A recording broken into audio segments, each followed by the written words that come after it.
Assalamualaikum warahmatullahi wabarakatuh. Nama saya Zabrina Mahardika Putri, kelas 12 MIPA 5, nomor absen 34. Kali ini saya akan menjelaskan beberapa hal dalam akuntansi, diantaranya ada jurnal umum, buku besar, dan raca saldo. Video ini digunakan untuk memenuhi penilaian harian ekonomi ketiga yang diajarkan oleh Ibu Ois Nurdiana, SEMPD. Selamat menyaksikan. Secara umum, siklus akuntansi perusahaan jasa terdiri dari 3 tahap. Di antaranya ada tahap pencatatan, tahap pengikhtisaran, dan tahap pelaporan. Nah, pada tahap pencatatan, yang pertama kali dilakukan adalah mencatat segala transaksi di suatu perusahaan. Lalu, setelah mencatat sejumlah transaksi, dibutuhkan sebuah jurnal umum untuk menghimpun semua catatan-catatan transaksi yang ada di perusahaan tersebut. Jadi, pengertian jurnal umum adalah catatan transaksi keuangan berdasarkan dokumen-dokumen penting, diantaranya ada kwitansi, nota, faktur, dan lain sebagainya. Pada jurnal umum terdapat beberapa kolom, diantaranya ada kolom tanggal, nama akun dan keterangan, referensi atau ref, kolom debit, dan kolom kredit. Kolom tanggal digunakan untuk mengisi tanggal pada periode jurnal yang berlaku. Sedangkan kolom nama akun dan keterangan adalah kolom yang menjelaskan atau yang mengisi nama transaksi-transaksi yang dilakukan oleh suatu perusahaan pada suatu periode tertentu. Dan biasanya transaksi-transaksi tersebut ada yang di kolom debit dan di kolom kredit. Pada kolom kredit, biasanya transaksi di nama akun dan keterangan akan sedikit menjorok ke dalam. Lalu, pada kolom referensi diisi dengan nomor akun. Dan pada kolom debit dan kredit diisi dengan nominal sesuai dengan saldo akun awal. Jurnal umum memiliki 5 fungsi, diantaranya adalah fungsi mencatat, fungsi historis, fungsi analisis, fungsi instruktif, dan fungsi informatif. Untuk lebih memahami tentang jurnal umum, di sini saya sudah membuat contoh dari jurnal umum, yaitu pada PT Markulan Universal.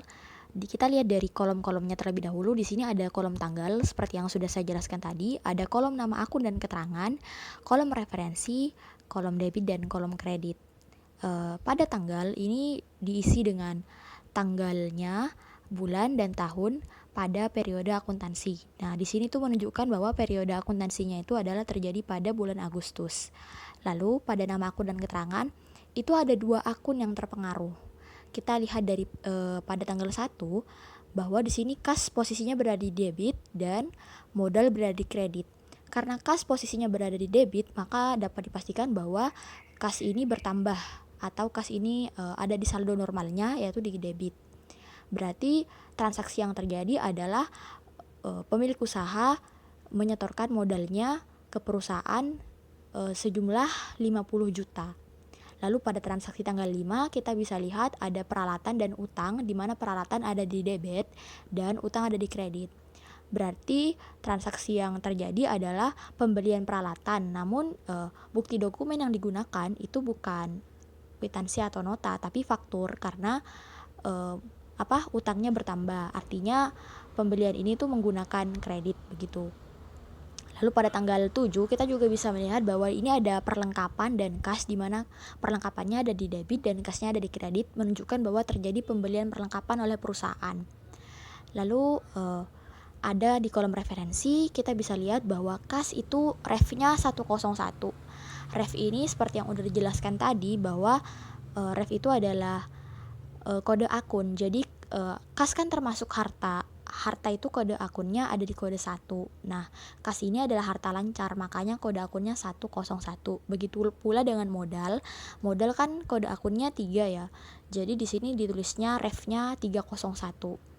Lalu kita lihat pada kolom debit dan kreditnya, jumlahnya debit dan kredit harus balance. Ini menunjukkan bahwa memang benar tiap transaksi itu memengaruhi 2 akun dalam siklus akuntansi.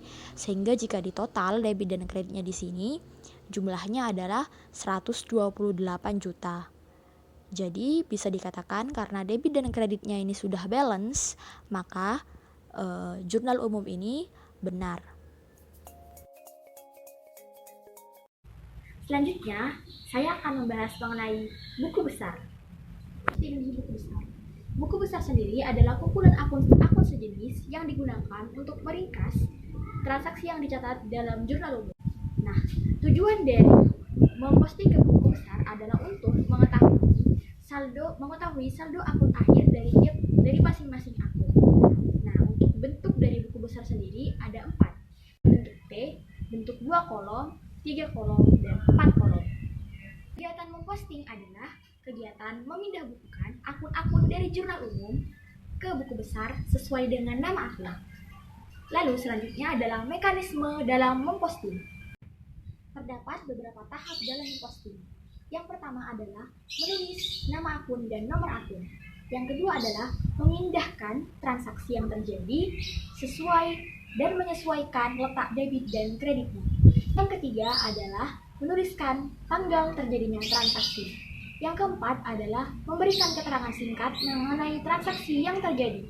Dan yang kelima atau terakhir adalah menuliskan kode akun di kolom referensi. Untuk lebih memahami tentang akun-akun dalam buku besar, saya sudah membuat contoh. Yang pertama ada nama akunnya Kas dengan kode akun 101. Di sini kolom-kolomnya ada kolom tanggal, keterangan, ref, debit, kredit, dan juga saldo yang berupa debit dan kredit. Nah, pada tanggal seperti biasa diisi dengan bulan, tahun, dan tanggal terjadinya transaksi khusus untuk kas saja. Jadi transaksi yang terjadi di luar yang melibatkan kas tidak dicatat pada akun buku besar kas.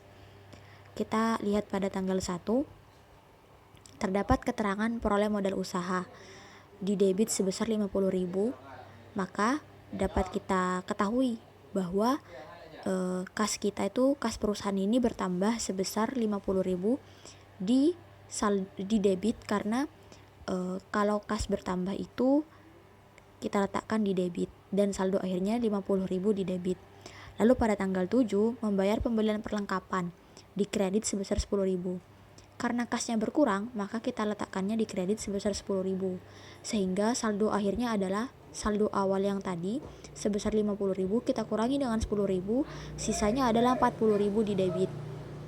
Kemudian pada tanggal 14 yaitu memperoleh pendapatan jasa sebesar 25.000, sehingga karena memperoleh pendapatan maka kasnya bertambah. Jika kas bertambah kita tulis di debit sebesar 25.000. Saldo yang sebelumnya adalah 40.000, kita tambahkan dengan 20.000 di debit, maka saldonya sekarang adalah 65.000. Nah, untuk tanggal 21, 26, dan 31 itu sama.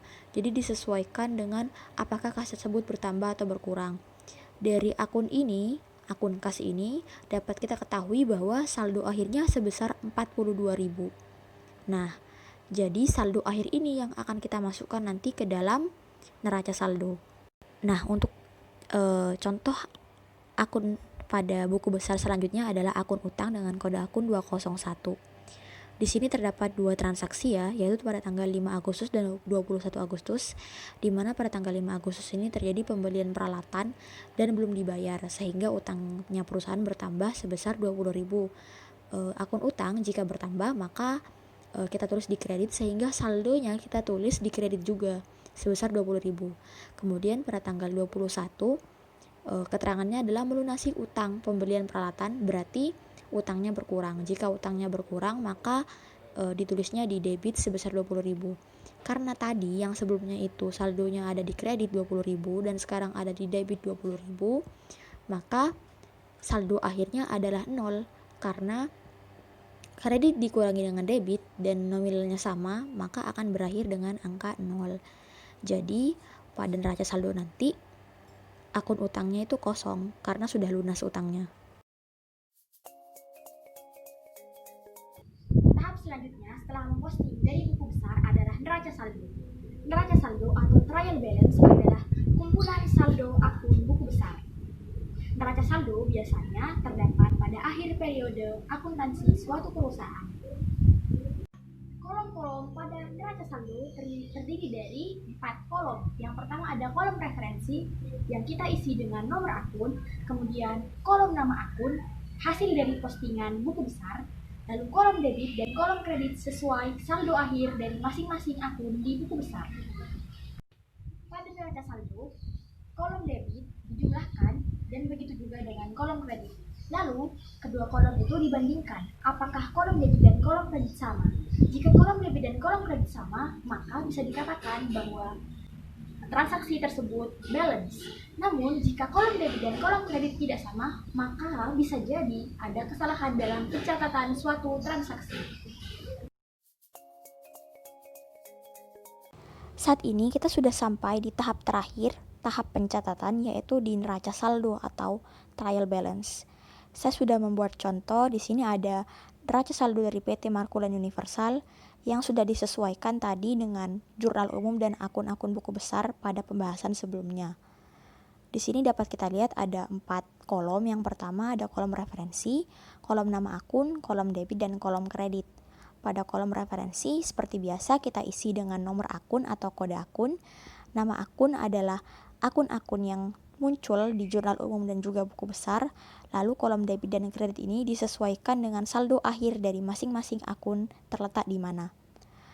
Sekarang kita lihat pada akun yang pertama ada akun kas, 42 juta di debit. Tandanya kas yang ada itu sebesar 42 juta di debit, yaitu kasnya berarti bertambah 42 juta di debit. Kemudian ada peralatan sebesar 20 juta di debit, perlengkapan 10 juta di debit, utang tidak ada karena di pembahasan sebelumnya kita tahu pada pembahasan buku besar bahwa utangnya PT Markulan Universal ini sudah lunas. Kemudian selanjutnya ada modal perusahaan sebesar 50 juta di kredit, price sebesar 1 juta di debit, pendapatan jasa sebesar 25 juta di kredit, beban listrik dan telepon sebesar 2 juta di debit. Lalu kita jumlahkan keseluruhan akun di debit dan di kredit.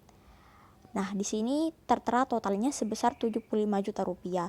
Di kredit pun sama, 75 juta rupiah. Berarti neraca saldo ini sudah balance. Artinya, jika neraca saldo balance, maka dari mulai tahap jurnal umum, memposting ke buku besar, sampai ke tahap akhir ini, transaksinya ataupun pencatatannya sudah benar. Perlu diingat juga bahwa neraca saldo yang saya sajikan di sini itu adalah neraca saldo sebelum disesuaikan. Karena sebetulnya ada neraca saldo setelah disesuaikan, yaitu ketika sudah menggunakan jurnal penyesuaian. Hanya saja saya tidak membahas sampai ke jurnal penyesuaian, tapi hanya sampai neraca saldo saja. Sekian penjelasan mengenai jurnal umum, buku besar, dan neraca saldo. Semoga bermanfaat bagi semua. Wassalamualaikum warahmatullahi wabarakatuh.